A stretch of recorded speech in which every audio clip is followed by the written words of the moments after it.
हेर्नु साथीहरू, अब यो चाहिँ पेपरले बल बनाउने तरिका। अब यस्तो गर्नुपर्छ, यस्तो टाइपमा बनाउनुपर्छ कि बल। हेर्नुहोस् साथीहरू, यसो गर्नुपर्छ पेपरले,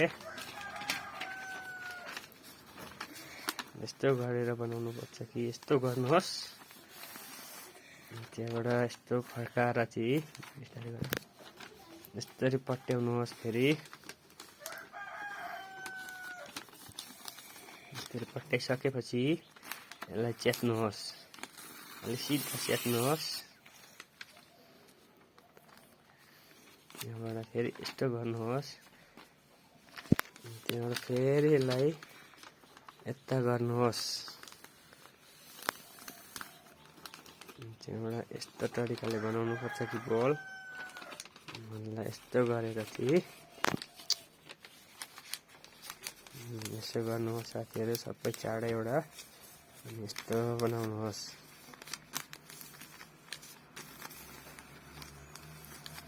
यसलाई पट्याउनु पर्छ हामी साथीहरू, केटाकेटीहरू सबैले हेर्नु। यस्तो गर्नुपर्छ। अब अर्कातिर फर्काउनु पर्छ त्यसलाई पनि फेरि पट्याउनु पर्छ। यसलाई पट्याइसकेपछि अब के गर्नुपर्छ, फेरि यतापट्टि पट्याउनु पर्छ, अर्कातिर पनि पट्याउनु पर्छ, अर्कातिर फर्काउनु पर्छ। मजाले थिच्नु होला साथीहरू, हेर्दै जानु। अब यहाँ बल बनिँदैछ पेपरको।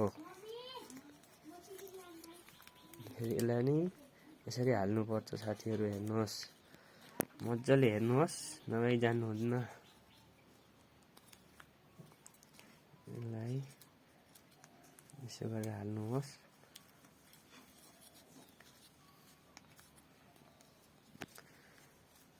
फेरि अर्कातिर फर्काएर पनि हाल्नुपर्छ साथीहरू, हेर्नुहोस्। यहाँबाट बल बनिँदैछ। अब फुट्नु पर्छ साथीहरू, फुटिसकेपछि त्यसलाई बल भयो। हेर्नुहोस्, हेर्न सक्नुहुन्छ, यसको बल भयो। फेरि म अर्को भिडियोमा ल्याउँदैछु, बन्दुकहरू बनाउने पनि म ल्याउँदैछु अर्को ताली भिडियोमा, हेर्नु होला।